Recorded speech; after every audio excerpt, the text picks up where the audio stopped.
ताजमहल भारत का सबसे मशहूर स्मारक है। भारत में सफर करती हमारी टीम ने वो भव्य किले और शानदार महल खोज निकाले हैं जिनके कारण ताजमहल बन सका। ये एक अद्भुत निशानी है प्यार की, जो शाहजहां ने अपनी पत्नी मुमताज के लिए बनवाई थी। उन्होंने गर्म हिंदुस्तानी मैदानों में एक पत्थर का बागीचा बनवा दिया था। शाहजहां के इस स्मारक के बारे में आज तक कई कहानियां हैं, जिनमें काले ताज की कहानी अभी तक मशहूर है। शाहजहां असल में यमुना नदी के उस पार एक काला ताज बनाना चाहते थे, तो मुझे नदी पार करके देखना है कि वहाँ मुझे क्या मिलेगा। 5 सदियों बाद हम आधुनिक रिसर्च इस्तेमाल करके अद्भुत इमारतों और बागीचों का एक नेटवर्क बनाएंगे जो पहले से भी ज्यादा शानदार होगा। एक ऐसी दुनिया जो शाहजहां को भी नसीब नहीं हुई थी, लेकिन जो आज भी लोगों को चकाचौंध कर सके। ये ताजमहल की खोई हुई दुनिया है। भारत सन 1631। मुगल बादशाह शाहजहां अपनी बेगम मुमताज महल की मौत का मातम मना रहे थे। उनका दिल सिर्फ आर्किटेक्चर की दुनिया में लगता था और उनका परफेक्शन के लिए जुनून आजीवन बरकरार रहा। शांत जमुना नदी के एकांत तट पर उन्होंने शानदार मकबरे ताजमहल की नींव डाली। बीती 3 सदियों में उनकी प्रजा ने ऐसा साम्राज्य बनाया जो लगभग पूरे भारत में फैला हुआ है। हालांकि वो खुद मुसलमान थे, लेकिन उनकी प्रजा हिंदू थी और उन्होंने अपनी तमाम दौलत अपने इस ख्वाब को पूरा करने में लगा दी। जिन हिंदू कारीगरों पर वो राज करते थे, वो अपने पत्थर तराशने के हुनर के लिए मशहूर थे। वो कुछ अनोखा बना रहे थे। इस योजना का पैमाना इतना विशाल था कि जमीन पर पूरा शहर उभर आया। उसमें निर्माण के 20 साल तक 20,000 मजदूर रहते थे। आज इसकी कीमत $20 करोड़ से ज्यादा ही होगी। लेकिन ताजमहल का एक ही उपयोग था, एक बेगम की कब्र। इसकी सबसे जबरदस्त विशेषता है इसका पत्थर। इसकी ऊंचाई इसकी चौड़ाई और गहराई के बराबर है। 20 मंजिला इमारत जितनी बड़ी, तकरीबन 115 फुट की। ये अमर प्रेम की निशानी है, लेकिन ये बेलगाम चाहत का सबूत भी है। एक शख्स का अहम। इस स्मारक का ऊंचा ओहदा ये बात छिपा लेता है कि ताज के कई असली निर्माण और बागीचों को वक्त ने निगल लिया है। हमारे जांचकर्ता भारत आए हैं उस दुनिया की खोज में जिसने ताजमहल को जन्म दिया। ये समझना आसान है कि रोज 20,000 लोग ताजमहल देखने क्यों आते हैं। जब आप इसके दरवाजे से गुजरते हैं, इसका असर कुछ अलग है। इसका साइज जबरदस्त है। आर्कियोलॉजिस्ट क्रिस्टिन रोमी उन विरोधी आर्किटेक्चरल परंपराओं के बारे में जानने की कोशिश कर रही हैं जिसने इसे आकार दिया। आज ये दुनिया का सबसे अच्छी तरह से संरक्षित और सबसे सुंदर मकबरा है।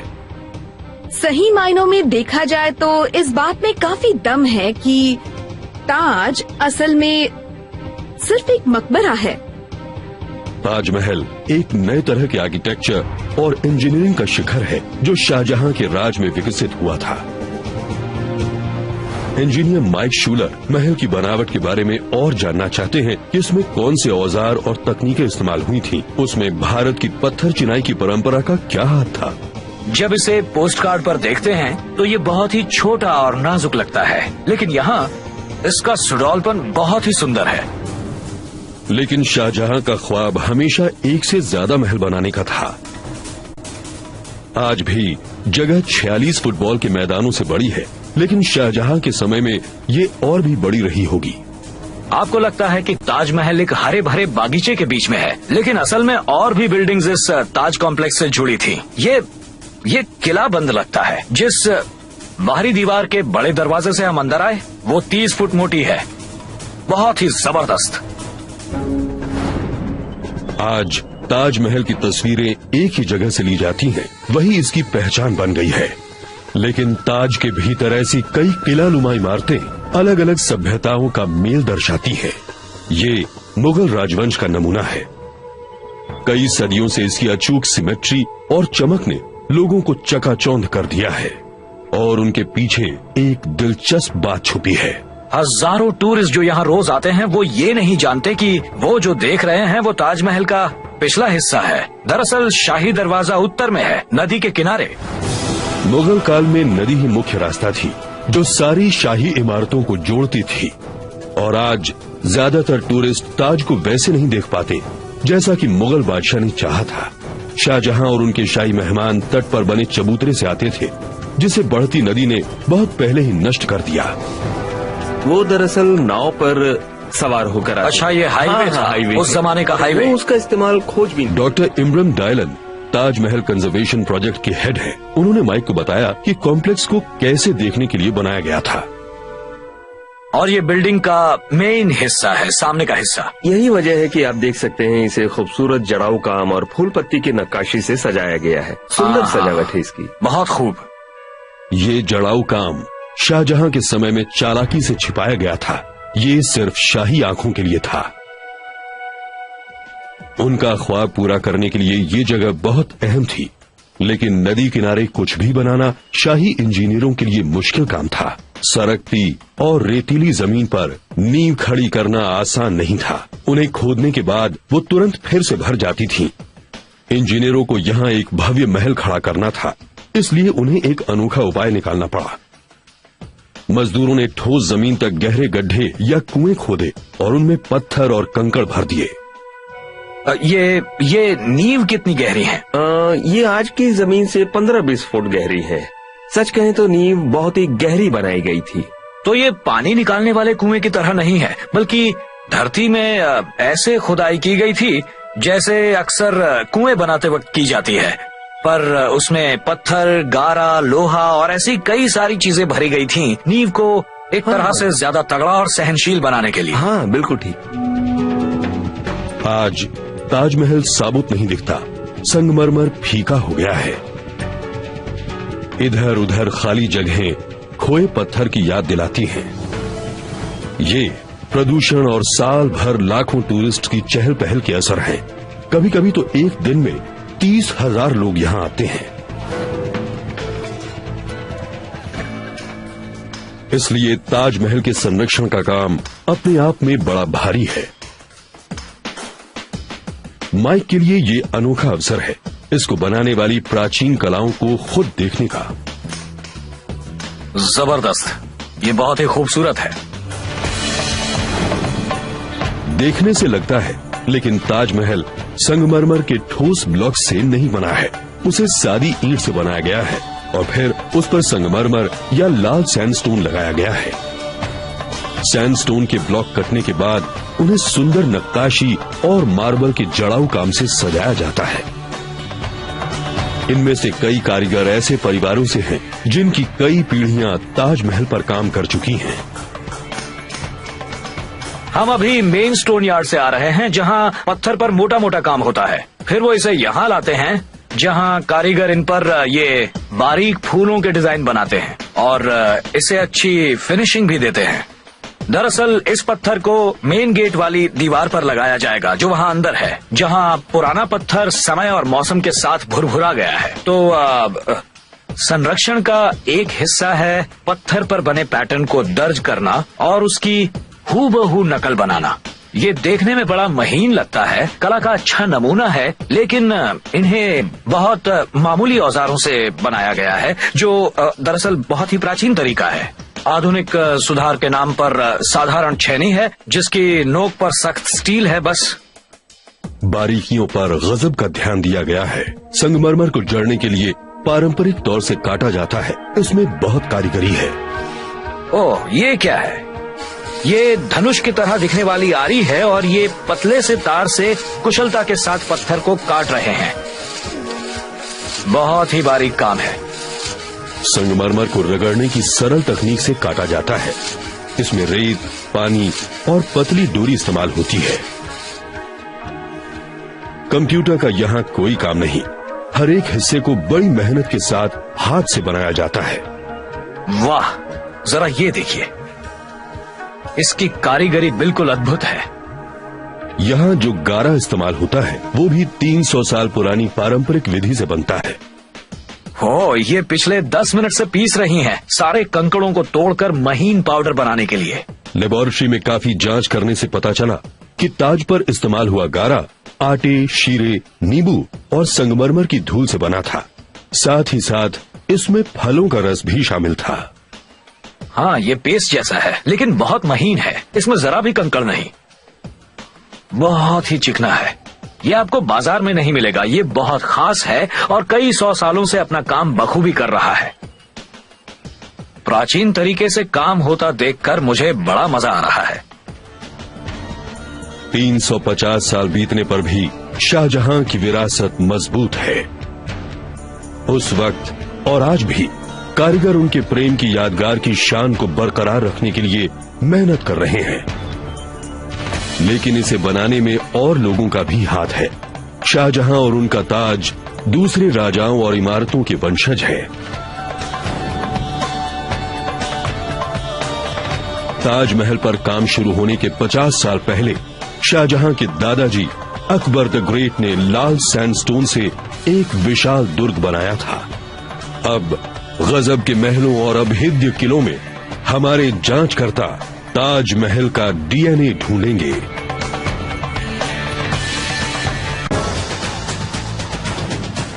हमारे जांचकर्ता भारत आए हैं ताजमहल को जन्म देने वाली दुनिया फिर से खड़ी करने के लिए। ताजमहल आर्किटेक्चर का एक बेमिसाल नमूना है और इसकी दिलचस्प प्रेम कहानी जिसने इसे जन्म दिया बहुत मशहूर है। ये मुगल बादशाह शाहजहां ने अपनी प्यारी बेगम मुमताज महल की याद में बनवाया था। ताजमहल सिर्फ एक इंसान के गम का नतीजा नहीं है, ये दो विरोधी सभ्यताओं के संगम से पैदा हुआ है, हिंदू और मुसलमान। और इन दो शैलियों का संगम शुरू हुआ शाहजहां के दादा अकबर द ग्रेट से। मुगल सल्तनत में उन्होंने सबसे ज्यादा निर्माण किए थे।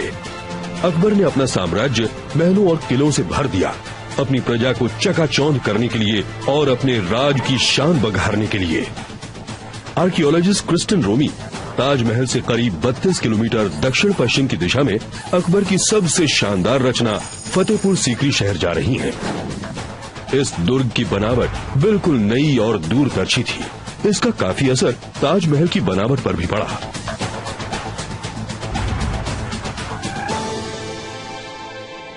फतेहपुर सीकरी का लाल सैंडस्टोन समय के साथ बिल्कुल नहीं बदला। सन 1569 और 1585 के बीच में बनाया गया फतेहपुर सीकरी 4.5 सदियों से शांत पड़ा है। दरअसल सबसे खास बात फतेहपुर सीकरी की ये है कि यहाँ पर आपको जीवन के बहुत सारे सुराग नहीं मिलेंगे। ये बहुत साफ सुथरी साइट है, यहाँ ज्यादा मलबा नहीं पड़ा है और इस जगह से ये अंदाजा नहीं लगता कि कोई भी यहाँ जरा से भी वक्त के लिए ठहरा हो। सिर्फ 16 साल के बाद अपर्याप्त पानी की सुविधा यहाँ की आबादी का पोषण नहीं कर सकी और इसे छोड़ दिया गया। अगर आप आसपास की बिल्डिंग्स देखें तो ये बहुत बड़ी लगती हैं, विशाल हाँ। और खाली। क्रिस्टन लोकल आर्कियोलॉजिस्ट डॉक्टर मक्खन लाल से उस छोटे अरसे की बात कर रही हैं जब अकबर का ये शहर मुगल सल्तनत का केंद्र था। फतेहपुर सीकरी धंधे और व्यापार का केंद्र था। दुनिया भर से व्यापारी यहाँ अपना सामान बेचने आते थे। यहाँ सोने, मसालों और बढ़िया सिल्क का व्यापार होता था। दुर्ग के बाहर बड़ी दीवारों से सुरक्षित और साफ सुथरी दुकानों की एक कतार मुख्य मार्ग के किनारे लगती थी। वहाँ दूर तक दुकानें होती थीं। ओह अच्छा, ये एक एक दुकान है। ये थोड़ी जी। छोटी हैं। ये छोटी हैं लेकिन इनमें कई विशेष तरह की दुकानें थीं। तो आपके मुताबिक दुकानदार यहाँ सामने जी हाँ, रहता होगा? दुकानदार सामने बैठता था, खरीदार ठीक यहाँ बैठते थे और मोल भाव करते थे, बातचीत करते थे कि कौन सा सामान खरीदना है। सबसे महंगी चीजें एक शानदार चौक में बिकती थीं, जहाँ एक बड़ा सैंडस्टोन का दरवाजा था। ये चौक जरा आकर्षक लग रहा है। हाँ, ये कुछ खास चीजों के लिए था, जैसे ऐशो आराम की चीजें। अच्छा, तो वो सस्ती फुटपाथ की दुकानें थी और ये एक तरह का मुगल जमाने का मैडिसन एवेन्यू था। जी हाँ, बिल्कुल, आप ऐसा कह सकती हैं। ये कल्पना करना खूब है कि ये जगह अपने चरम पर कैसी दिखती होगी। साम्राज्य के अलग अलग कोनों से व्यापारी आते होंगे। फतेहपुर सीकरी की बढ़िया दुकानों के हाथों से खूब दौलत गुजरती थी। ये एक फलता फूलता व्यापार केंद्र था जिसकी पहुंच यूरोप और ऑटोमन साम्राज्य तक भी थी। अकबर के आर्किटेक्ट ने अपनी प्रेरणा उन डेरों से ली जहां उनके लोगों के रहने का रिवाज था। ये लोग कभी बंजारे हुआ करते थे। ये खाली पड़े मंडप असल में तंबू थे जिनमें कपड़े की बजाय पत्थर लगा दिया गया था। और अकबर की इस शानदार रचना का गहरा असर हुआ शाहजहां पर। उन्होंने भी अपने किलों और महलों में लाल सैंडस्टोन इस्तेमाल किया। भारत की पत्थर तराशने की परंपरा दुनिया में सबसे कुशल मानी जाती है। भारत में 10वीं सदी से पहले ही पत्थर के कारीगरों ने भव्य मंदिर बनाए थे जिनको भगवान, अप्सराओं और जानवरों की असल मूर्तियों से सजाया था। जब अकबर ने फतेहपुर सीकरी की नींव डाली तब उन्हें लोकल भारतीय कारीगरों की कला का पूरा अंदाजा था। कारीगर अपनी कला आगे की पीढ़ियों को सिखा जाते थे और आज वही कुशलता जिससे शहर बना उसे संजोए रखने के काम आ रही है। क्योंकि ये तरीका नहीं बदला, माइक शूलर को ये देखने का मौका मिल रहा है कि सदियों पहले काम कैसे होता था।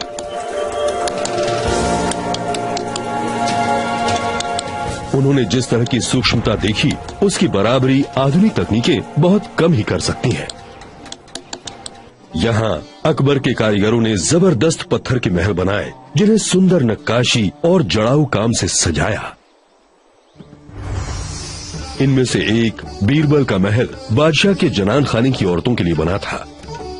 उनके जनान खाने में लगभग 5000 औरतें थीं, 100-200 उनकी बीवियां। उनमें से कई जीते जी उनसे मिली ही नहीं। तो समझ लीजिए कि कई बहुत सुंदर लेकिन बहुत ही ऊब चुकी लड़कियां सोने के पिंजरे में कैद थी। अकबर का जनान खाना उनके साम्राज्य के मुताबिक बढ़ता रहा।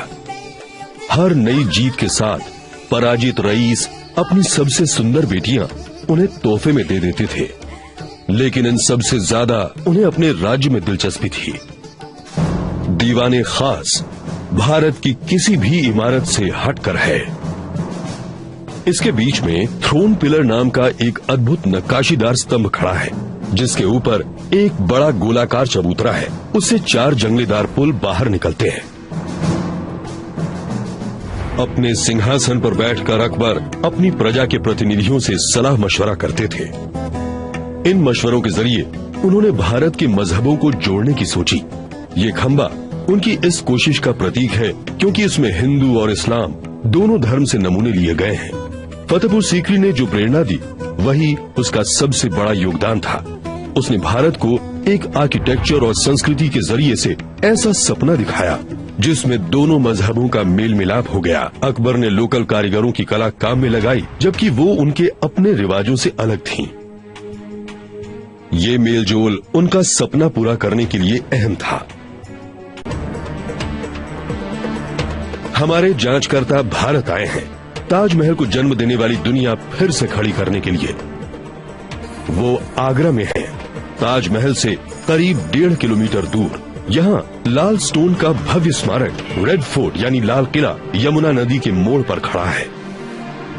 इसे अकबर ने बनाया था, मुगलों में सबसे महान राज्य बनाने वाला शख्स। सन 1526 से 1858 तक मुगल वंश ने अपने राज्य की सीमा बढ़ाई और पूरे भारत में अपनी सल्तनत फैला दी। मुगल सुरक्षा के लिए किले बनाने में भी निपुण थे। उनकी विरासत आज भी दिखाई देती है भारत की भूमि पर बिछे महलों और किलों में। आगरा का लाल किला उनके सबसे ताकतवर निर्माणों में से एक है। ये नाम उसके चारों ओर खड़ी 110 फुट ऊंची लाल सैंडस्टोन की दीवार की वजह से पड़ा। ये किला 200 साल से ज्यादा मुगल सल्तनत के प्रशासन का केंद्र बना रहा। नजर पर छा जाने वाला किला लोगों को याद दिलाता था कि आखिर ताकत किसके पास है। इंजीनियर माइक शूलर इसकी रक्षा का प्रबंध परख रहे हैं। ये चट्टानों की कड़ी जैसा है, सीधी चट्टानें जिन पर चढ़ना नामुमकिन है। देखने में लगता है कि ये ठोस पत्थर की बनी है, लेकिन इनकी बनावट ताजमहल जैसी है, जहां पत्थरों के अंदर दीवार ईंट की बनी है। अब इसका मतलब ये कम मजबूत नहीं है, लेकिन सोचने की बात यह है कि ठोस पत्थर के किले पर आक्रमण करने की बात जरूर कोई पागल ही सोचेगा।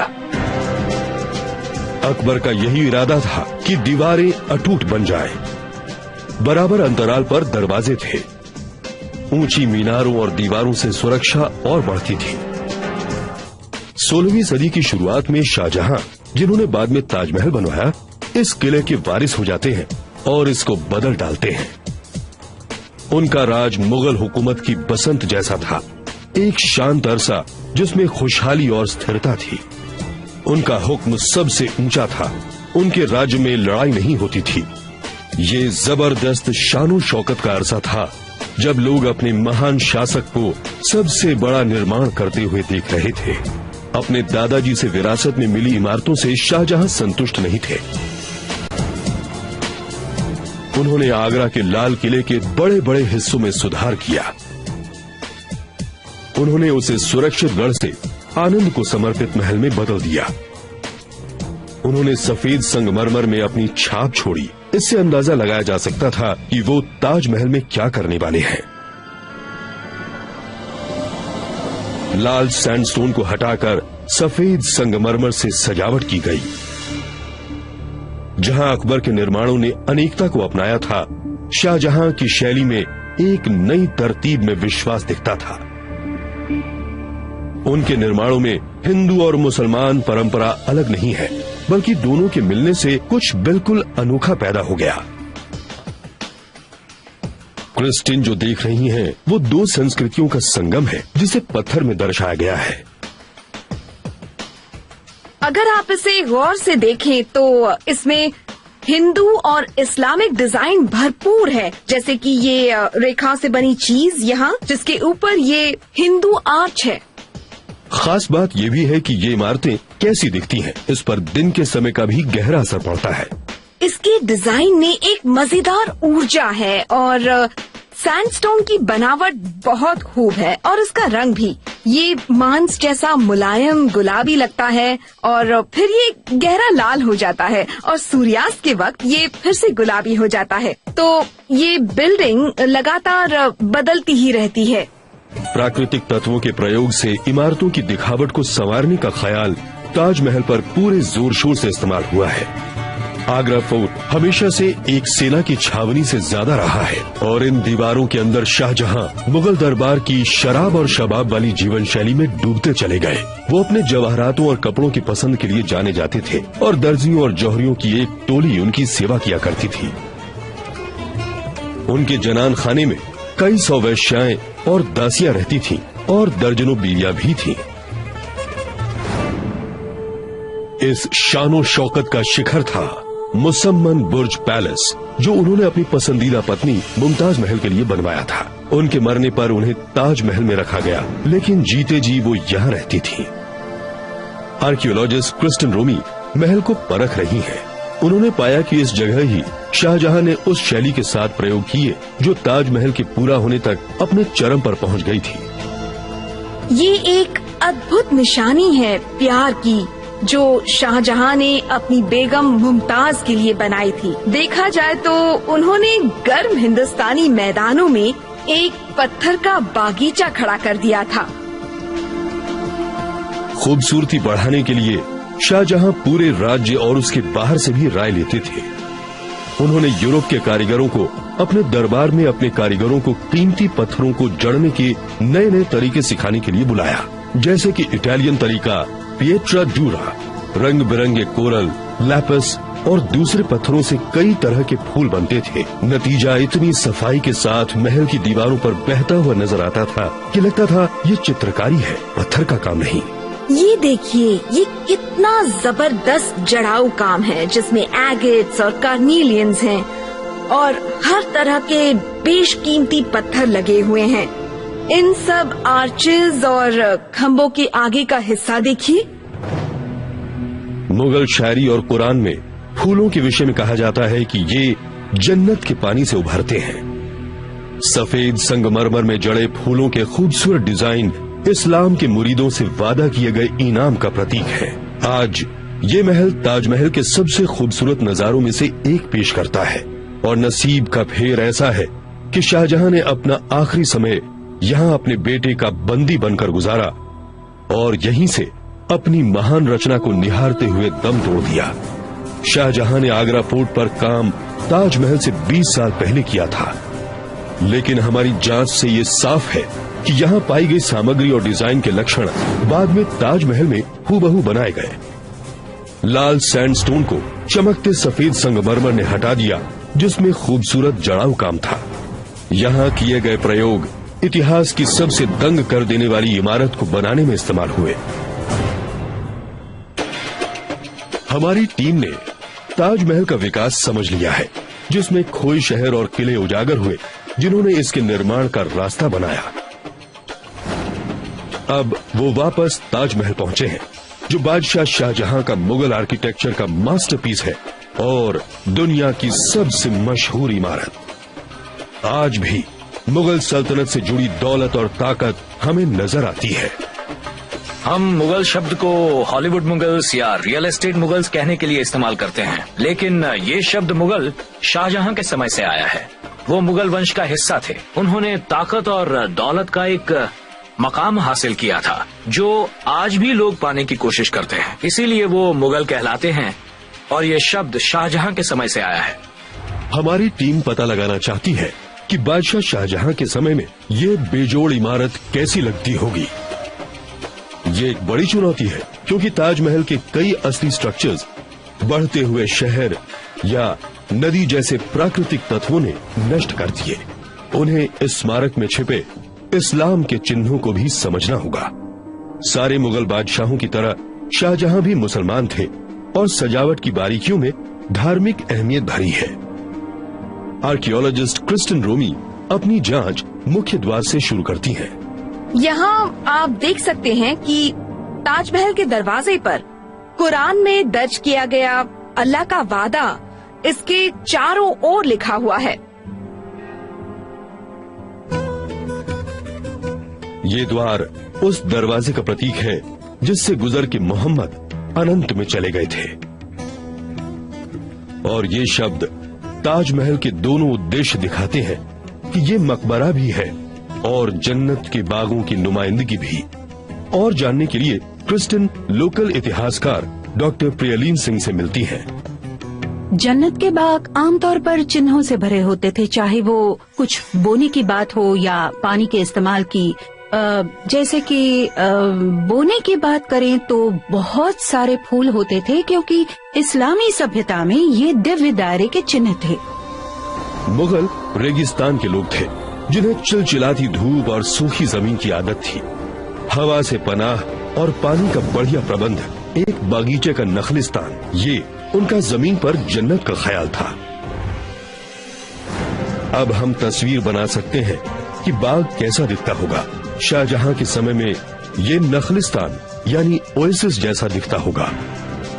ऐसा लगता होगा मानो ताजमहल फलों के पेड़ों के ऊपर तैर रहा है। इंजीनियर माइक शूलर जानना चाहते हैं कि ये हरे भरे जन्नत के बाग भारत की इस तपती जमीन पर कैसे उग पाए। तो यहाँ एक नाला है और क्या इसमें नदी से पानी आता था? हाँ, पानी यहाँ से अंदर आता था और यहाँ एक पुली सिस्टम था। छेद थे जो खंभों और पहियों को संभालते थे और पानी वहाँ ऊपर खींच लिया जाता था। ये प्रबंध पानी को नदी से बाल्टियों में खींचता था। उन्हें 40 फुट ऊपर एक पानी की नहर तक बैल से चलने वाली एक चरखी के जरिए खींचा जाता था। वहां से पानी एक कुंड तक बह जाता था, फिर एक और बड़ी टंकी में ऊपर चढ़ाया जाता था। माइक मानते हैं कि उन्हें सुराग मिल गए हैं कि बड़ी पानी की टंकियां कहां रही होंगी। तो इन दीवारों, इन बड़ी भारी दीवारों को देखकर लग रहा है कि ये ऊपर काफी भार संभालती होंगी। हाँ, है ना? मुझे लगता है इसके ऊपर एक पानी की टंकी जरूर रही होगी। इस सिंचाई व्यवस्था की वजह से रोज हजारों गैलन पानी आ पाता था। बहुत सालों तक इसने एक सुंदर बागीचे का ओएसिस भारत की चिलचिलाती धूप में भी बनाए रखा। ये बड़ी मुसीबत का काम था। तो ऊपर खींचने के प्रबंध, खूब सारा पानी इतनी ऊंचाई तक उठाया जाना। वैसे इतनी ऊंचाई की क्या जरूरत थी? ऊंचाई की जरूरत इसलिए थी क्योंकि मुख्य बागीचे की सारी नालियों में पानी पहुंचाना था। तो पंप का इस्तेमाल करने की बजाय हम ग्रेविटी से अपना काम निकलवा रहे हैं। पानी पाइप से नीचे बहकर फव्वारों से ऊपर उछलता था। हाँ, ताजमहल अपने साफ सुथरे लॉन और सजीली सिमेट्री के साथ शांति का एक चित्र लगता है, लेकिन इन दीवारों से कुछ दूरी पर ही एक अलग दुनिया है।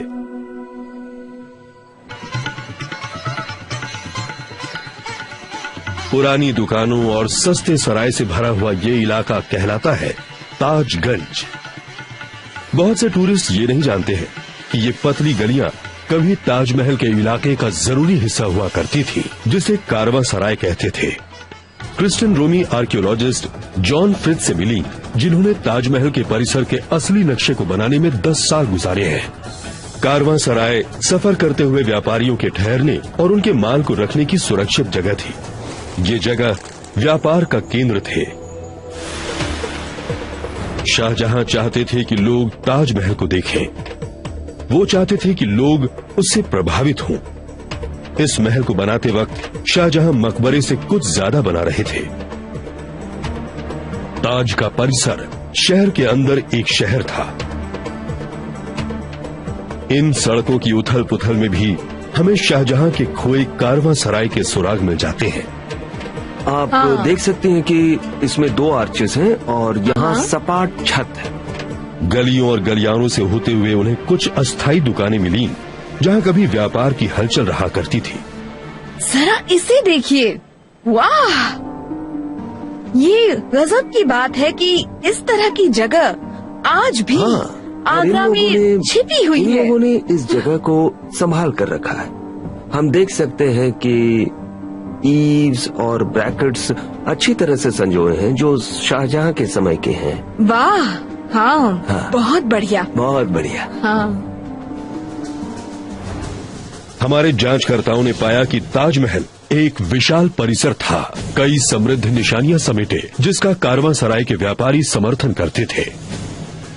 अब ये जो खोज रहे हैं वो आसानी से हाथ नहीं आएगा। दुनिया की सबसे मशहूर इमारत होने के नाते ताजमहल के बारे में कई कहानियां हैं। उनमें से काले ताज की कहानी आज भी सबसे ज्यादा दिलचस्प है। तो कहानी ये है कि शाहजहां असल में एक और ताज, काला ताज, यमुना नदी के उस पार बनाना चाहते थे, जो ताजमहल के ठीक सामने होता। तो मैं नदी पार करके देखूंगा कि वहाँ मुझे क्या मिलता है। माइक शूलर पानी पर सवार होकर उस पार जा रहे हैं। क्या काले ताज के अवशेष नदी के उस पार है, अब तक अनदेखे? जो कहावत आज भी टूर गाइड सुनाते हैं वो ये है कि मुगल बादशाह शाहजहां काले संगमरमर का एक दूसरा मकबरा ताज के सामने ही नदी के उत्तरी किनारे पर बनाना चाहते थे। टूर गाइड कहते हैं कि शाहजहां के बेटे ने उसका काला रूप बनाने से पहले ही अपने पिता का तख्ता पलट दिया। कई लोगों ने ये दावा भी किया है कि उन्हें काले संगमरमर के टुकड़े मिले, जो शायद काले ताज की अधूरी नींव हो सकते हैं। लेकिन उन हजारों टूरिस्ट को जो ताज के खेमों से नदी के उस पार देखते हैं, बंजर धरती से ज्यादा कुछ नजर नहीं आता। जांचकर्ता माइक शूलर नदी के उस पार जा रहे हैं, काले ताज के किस्से के बारे में सबूत ढूंढने। आर्कियोलॉजिस्ट जॉन फ्रिट्ज नदी के उस पार माइक से मिलते हैं। उन्होंने यहाँ के खंडहर में 10 साल खुदाई की है, और क्योंकि उन्हें कोई ठोस सबूत नहीं मिला, इसलिए वो मानते हैं कि काले ताज की कहानी मनगढ़ंत है। मैंने ये बात सुनी है, ये मशहूर कहानी, कि शाहजहां असल में ताजमहल की एक हूबहू नकल काला ताज यहाँ बनाना चाहते थे, काले संगमरमर से। ये उसी की नींव जैसी लगती है ना? ये नींव जैसी लगती है, मगर ये ताज की नींव नहीं है। ये एक बेहतरीन प्रेम कहानी है जो 300 साल पहले हुई थी। अफवाहों की कोई असली बुनियाद नहीं है। उन्हें कोई काला पत्थर नहीं मिला।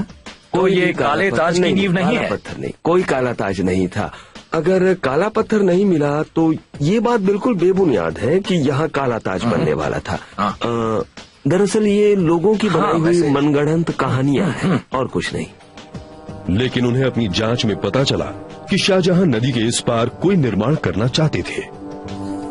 एक और इमारत नहीं, बल्कि वो मेहताब बाग यानी मूनलाइट गार्डन बनाना चाहते थे। यहाँ एक भव्य 8 कोनों वाला फव्वारा हुआ करता था, एक विशाल कुंड जिसमें से करीब 25 फव्वारे निकला करते थे। यहाँ दरबार भी लगता था और शाहजहां को खासकर इस कुंड के उत्तरी छोर पर बने मंडप में बैठ रहते होंगे और खुशबूदार फूल तन मन सुगंधित करते होंगे।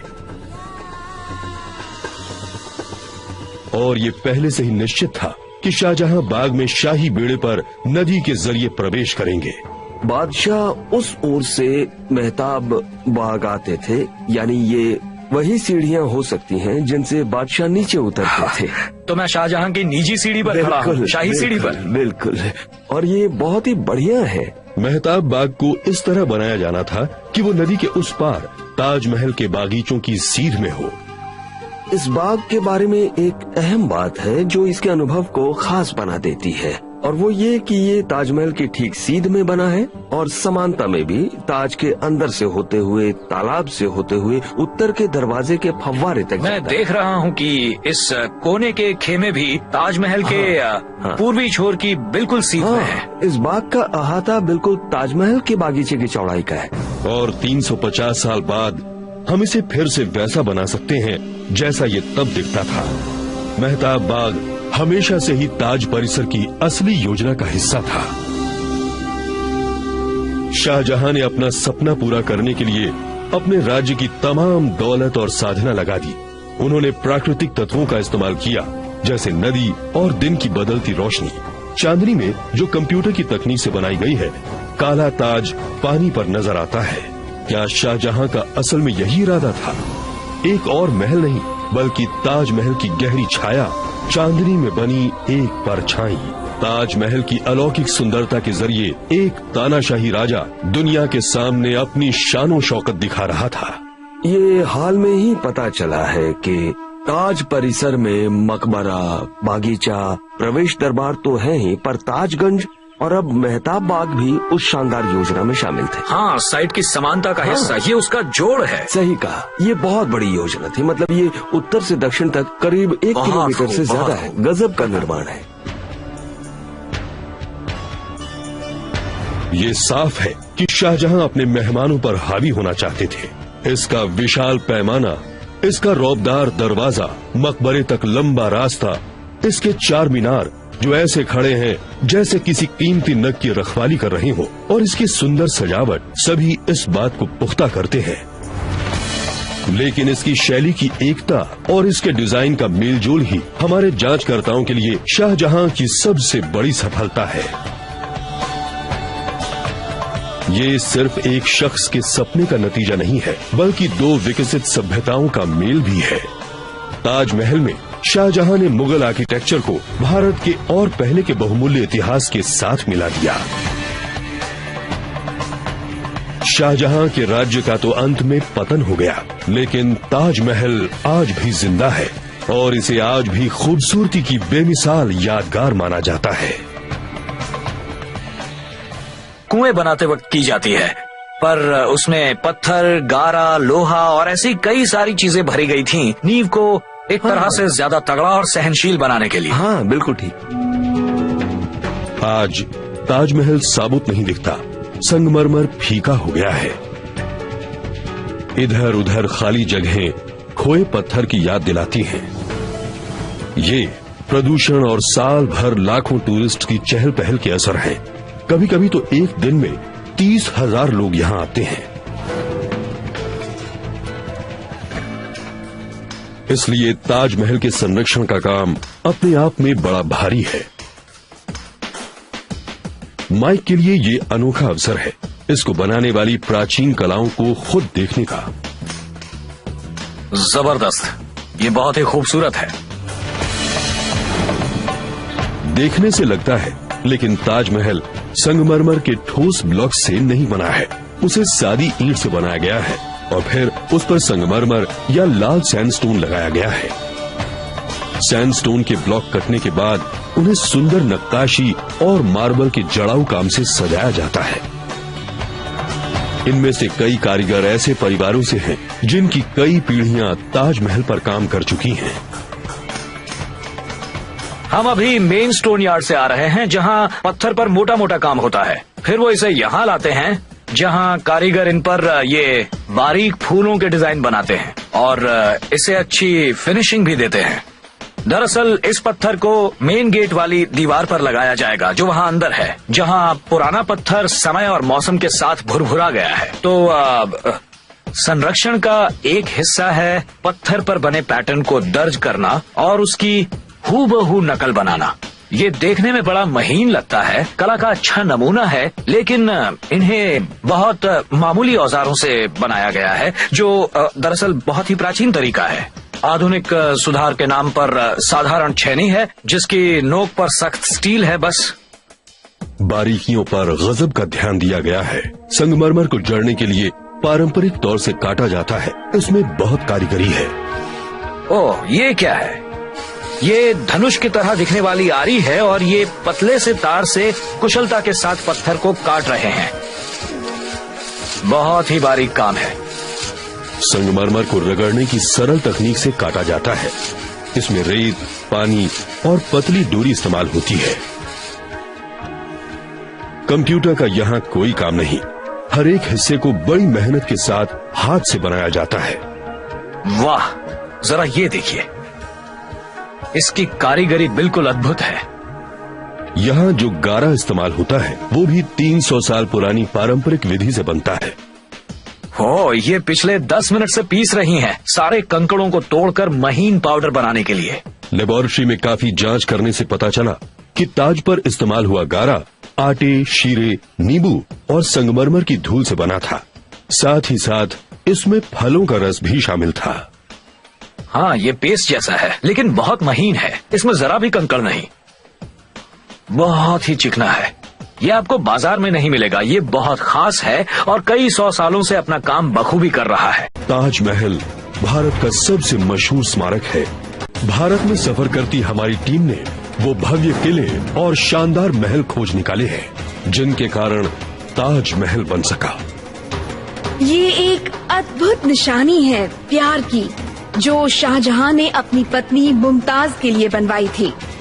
उन्होंने गर्म हिंदुस्तानी मैदानों में एक पत्थर का बागीचा बनवा दिया था। शाहजहां के इस स्मारक के बारे में आज तक कई कहानियां हैं, जिनमें काले ताज की कहानी अभी तक मशहूर है। शाहजहां असल में यमुना नदी के उस पार एक काला ताज बनाना चाहते थे, तो मुझे नदी पार करके देखना है कि वहाँ मुझे क्या मिलेगा। 5 सदियों बाद हम आधुनिक रिसर्च इस्तेमाल करके अद्भुत इमारतों और बागीचों का एक नेटवर्क बनाएंगे जो पहले से भी ज्यादा शानदार होगा। एक ऐसी दुनिया जो शाहजहां को भी नसीब नहीं हुई थी, लेकिन जो आज भी लोगों को चकाचौंध कर सके। ये ताजमहल की खोई हुई दुनिया है। भारत सन 1631। मुगल बादशाह शाहजहां अपनी बेगम मुमताज महल की मौत का मातम मना रहे थे। उनका दिल सिर्फ आर्किटेक्चर की दुनिया में लगता था और उनका परफेक्शन के लिए जुनून आजीवन बरकरार रहा। शांत जमुना नदी के एकांत तट पर उन्होंने शानदार मकबरे ताजमहल की नींव डाली। बीती 3 सदियों में उनकी प्रजा ने ऐसा साम्राज्य बनाया जो लगभग पूरे भारत में फैला हुआ है। हालांकि वो खुद मुसलमान थे, लेकिन उनकी प्रजा हिंदू थी और उन्होंने अपनी तमाम दौलत अपने इस ख्वाब को पूरा करने में लगा दी। जिन हिंदू कारीगरों पर वो राज करते थे, वो अपने पत्थर तराशने के हुनर के लिए मशहूर थे। वो कुछ अनोखा बना रहे थे। इस योजना का पैमाना इतना विशाल था कि जमीन पर पूरा शहर उभर आया। उसमें निर्माण के 20 साल तक 20,000 मजदूर रहते थे। आज इसकी कीमत $20 करोड़ से ज्यादा ही होगी। लेकिन ताजमहल का एक ही उपयोग था, एक बेगम की कब्र। इसकी सबसे जबरदस्त विशेषता है इसका पत्थर। इसकी ऊंचाई इसकी चौड़ाई और गहराई के बराबर है। 20 मंजिला इमारत जितनी बड़ी, तकरीबन 115 फुट की। ये अमर प्रेम की निशानी है, लेकिन ये बेलगाम चाहत का सबूत भी है। एक शख्स का अहम। इस स्मारक का ऊंचा ओहदा ये बात छिपा लेता है कि ताज के कई असली निर्माण और बागीचों को वक्त ने निगल लिया है। हमारे जांचकर्ता भारत आए हैं उस दुनिया की खोज में जिसने ताजमहल को जन्म दिया। ये समझना आसान है कि रोज 20,000 लोग ताजमहल देखने क्यों आते हैं। जब आप इसके दरवाजे से गुजरते हैं, इसका असर कुछ अलग है। इसका साइज जबरदस्त है। आर्कियोलॉजिस्ट क्रिस्टिन रोमी उन विरोधी आर्किटेक्चरल परंपराओं के बारे में जानने की कोशिश कर रही हैं जिसने इसे आकार दिया। प्राचीन तरीके से काम होता देखकर मुझे बड़ा मजा आ रहा है। 350 साल बीतने पर भी शाहजहां की विरासत मजबूत है। उस वक्त और आज भी कारीगर उनके प्रेम की यादगार की शान को बरकरार रखने के लिए मेहनत कर रहे हैं। लेकिन इसे बनाने में और लोगों का भी हाथ है। शाहजहां और उनका ताज दूसरे राजाओं और इमारतों के वंशज है। ताजमहल पर काम शुरू होने के 50 साल पहले शाहजहां के दादाजी अकबर द ग्रेट ने लाल सैंडस्टोन से एक विशाल दुर्ग बनाया था। अब गजब के महलों और अभेद्य किलों में हमारे जांचकर्ता ताजमहल का डीएनए ढूंढेंगे।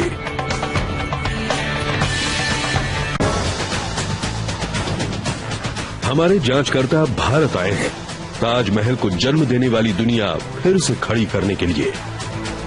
ताजमहल आर्किटेक्चर का एक बेमिसाल नमूना है और इसकी दिलचस्प प्रेम कहानी जिसने इसे जन्म दिया बहुत मशहूर है।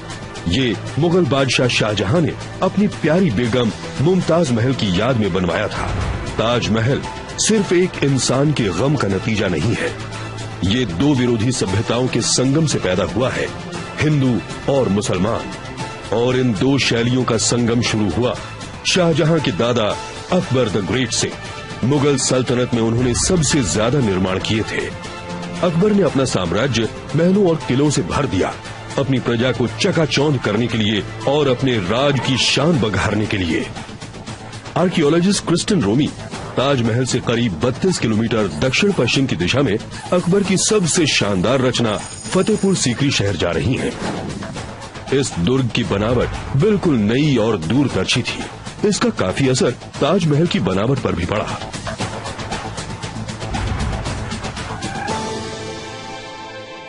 फतेहपुर सीकरी का लाल सैंडस्टोन समय के साथ बिल्कुल नहीं बदला। सन 1569 और 1585 के बीच में बनाया गया फतेहपुर सीकरी 4.5 सदियों से शांत पड़ा है। दरअसल सबसे खास बात फतेहपुर सीकरी की ये है कि यहाँ पर आपको जीवन के बहुत सारे सुराग नहीं मिलेंगे। ये बहुत साफ सुथरी साइट है। यहाँ ज्यादा मलबा नहीं पड़ा है और इस जगह से ये अंदाजा नहीं लगता कि कोई भी यहाँ जरा से भी वक्त के लिए ठहरा हो। सिर्फ 16 साल के बाद अपर्याप्त पानी की सुविधा यहाँ की आबादी का पोषण नहीं कर सकी और इसे छोड़ दिया गया। अगर आप आसपास की बिल्डिंग्स देखें तो ये बहुत बड़ी लगती हैं, विशाल हाँ। और खाली। क्रिस्टिन लोकल आर्कियोलॉजिस्ट डॉक्टर मक्खन लाल से उस छोटे अरसे की बात कर रही हैं जब अकबर का ये शहर मुगल सल्तनत का केंद्र था। फतेहपुर सीकरी धंधे और व्यापार का केंद्र था। दुनिया भर से व्यापारी यहाँ अपना सामान बेचने आते थे। यहाँ सोने, मसालों और बढ़िया सिल्क का व्यापार होता था। दुर्ग के बाहर बड़ी दीवारों से सुरक्षित और साफ सुथरी दुकानों की एक कतार मुख्य मार्ग के किनारे लगती थी। वहाँ दूर तक दुकानें होती थीं। ओह अच्छा। ये एक एक दुकान है। ये थोड़ी छोटी हैं। ये छोटी हैं लेकिन इनमें कई विशेष तरह की दुकानें थीं। तो आपके मुताबिक दुकानदार यहाँ सामने जी रहता हाँ, होगा। दुकानदार सामने बैठता था, खरीदार ठीक यहाँ बैठते थे और मोल भाव करते थे, बातचीत करते थे कि कौन सा सामान खरीदना है। सबसे महंगी चीजें एक शानदार चौक में बिकती थीं, जहां एक बड़ा सैंडस्टोन का दरवाजा था। ये चौक जरा आकर्षक लग रहा है। हाँ, ये कुछ खास चीजों के लिए था, जैसे ऐशो आराम की चीजें। अच्छा, तो वो सस्ती फुटपाथ की दुकानें थीं और ये एक तरह का मुगल जमाने का मैडिसन एवेन्यू था। जी हाँ, बिल्कुल, आप ऐसा कह सकती हैं। ये कल्पना करना खूब है कि ये जगह अपने चरम पर कैसी दिखती होगी। जी, साम्राज्य के अलग अलग कोनों से व्यापारी आते होंगे। फतेहपुर सीकरी की बढ़िया दुकानों के हाथों से खूब दौलत गुजरती थी। ये एक फलता फूलता व्यापार केंद्र था, जिसकी पहुंच यूरोप और ऑटोमन साम्राज्य तक भी थी। अकबर के आर्किटेक्ट ने अपनी प्रेरणा उन डेरों से ली जहां उनके लोगों के रहने का रिवाज था। ये लोग कभी बंजारे हुआ करते थे। ये खाली पड़े मंडप असल में तंबू थे, जिनमें कपड़े की बजाय पत्थर लगा दिया गया था। और अकबर की इस शानदार रचना का गहरा असर हुआ शाहजहां पर।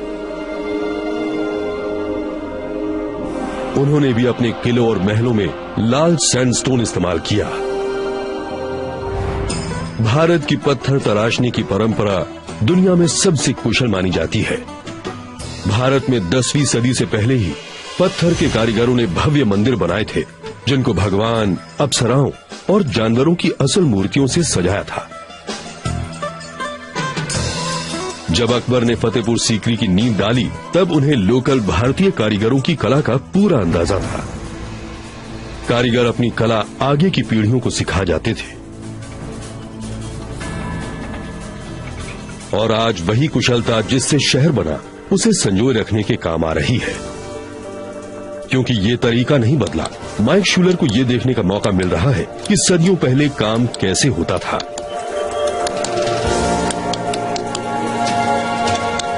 उन्होंने जिस तरह की सूक्ष्मता देखी, उसकी बराबरी आधुनिक तकनीकें बहुत कम ही कर सकती हैं।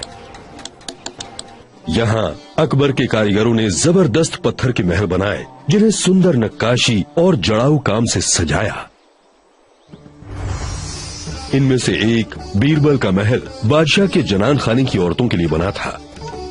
उनके जनान खाने में लगभग 5000 औरतें थीं, 100-200 उनकी बीवियां। उनमें से कई जीते जी उनसे मिली ही नहीं। तो समझ लीजिए कि कई बहुत सुंदर लेकिन बहुत ही ऊब चुकी लड़कियां सोने के पिंजरे में कैद थी। अकबर का जनान खाना उनके साम्राज्य के मुताबिक बढ़ता रहा। हर नई जीत के साथ पराजित रईस अपनी सबसे सुंदर बेटियां उन्हें तोहफे में दे देते थे, लेकिन इन सबसे ज्यादा उन्हें अपने राज्य में दिलचस्पी थी। दीवाने खास भारत की किसी भी इमारत से हटकर है। आज ये दुनिया का सबसे अच्छी तरह से संरक्षित और सबसे सुंदर मकबरा है। सही मायनों में देखा जाए तो इस बात में काफी दम है कि ताज असल में सिर्फ एक मकबरा है। ताजमहल एक नए तरह के आर्किटेक्चर और इंजीनियरिंग का शिखर है, जो शाहजहां के राज में विकसित हुआ था।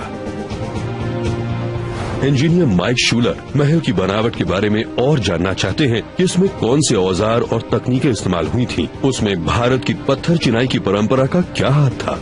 जब इसे पोस्ट कार्ड पर देखते हैं तो ये बहुत ही छोटा और नाजुक लगता है, लेकिन यहाँ इसका सुडौलपन बहुत ही सुंदर है। लेकिन शाहजहां का ख्वाब हमेशा एक से ज्यादा महल बनाने का था। आज भी जगह 46 फुटबॉल के मैदानों से बड़ी है, लेकिन शाहजहां के समय में ये और भी बड़ी रही होगी। आपको लगता है कि ताजमहल एक हरे भरे बागीचे के बीच में है, लेकिन असल में और भी बिल्डिंग्स इस ताज कॉम्प्लेक्स से जुड़ी थी। ये किला बंद लगता है। जिस बाहरी दीवार के बड़े दरवाजे से हम अंदर आए, वो 30 फुट मोटी है, बहुत ही जबरदस्त। आज ताजमहल की तस्वीरें एक ही जगह से ली जाती हैं, वही इसकी पहचान बन गई है। लेकिन ताज के भीतर ऐसी कई किलानुमा इमारतें अलग अलग सभ्यताओं का मेल दर्शाती हैं। ये मुगल राजवंश का नमूना है। कई सदियों से इसकी अचूक सिमेट्री और चमक ने लोगों को चकाचौंध कर दिया है। और उनके पीछे एक दिलचस्प बात छुपी है। हजारों टूरिस्ट जो यहाँ रोज आते हैं वो ये नहीं जानते कि वो जो देख रहे हैं वो ताजमहल का पिछला हिस्सा है। दरअसल शाही दरवाजा उत्तर में है, नदी के किनारे। मुगल काल में नदी ही मुख्य रास्ता थी जो सारी शाही इमारतों को जोड़ती थी, और आज ज्यादातर टूरिस्ट ताज को वैसे नहीं देख पाते जैसा कि मुगल बादशाह ने चाहा था। शाहजहां और उनके शाही मेहमान तट पर बने चबूतरे से आते थे, जिसे बढ़ती नदी ने बहुत पहले ही नष्ट कर दिया। वो दरअसल नाव पर सवार होकर आते। अच्छा, ये हाईवे था, हाईवे उस जमाने का हाईवे। वो उसका इस्तेमाल खोजबीन। Doctor Imran Dylan Taj Mahal conservation project के हेड है। उन्होंने माइक को बताया कि कॉम्प्लेक्स को कैसे देखने के लिए बनाया गया था। और ये बिल्डिंग का मेन हिस्सा है, सामने का हिस्सा। यही वजह है कि आप देख सकते हैं इसे खूबसूरत जड़ाऊ काम और फूल पत्ती की नक्काशी से सजाया गया है। सुंदर सजावट है इसकी। बहुत खूब। ये जड़ाऊ काम शाहजहां के समय में चालाकी से छिपाया गया था। ये सिर्फ शाही आंखों के लिए था। उनका ख्वाब पूरा करने के लिए ये जगह बहुत अहम थी, लेकिन नदी किनारे कुछ भी बनाना शाही इंजीनियरों के लिए मुश्किल काम था। सरकती और रेतीली जमीन पर नींव खड़ी करना आसान नहीं था। उन्हें खोदने के बाद वो तुरंत फिर से भर जाती थीं। इंजीनियरों को यहाँ एक भव्य महल खड़ा करना था, इसलिए उन्हें एक अनोखा उपाय निकालना पड़ा। मजदूरों ने ठोस जमीन तक गहरे गड्ढे या कुएं खोदे और उनमें पत्थर और कंकड़ भर दिए। ये नींव कितनी गहरी है? ये आज की जमीन से 15-20 फुट गहरी है। सच कहें तो नींव बहुत ही गहरी बनाई गई थी। तो ये पानी निकालने वाले कुएं की तरह नहीं है, बल्कि धरती में ऐसे खुदाई की गई थी जैसे अक्सर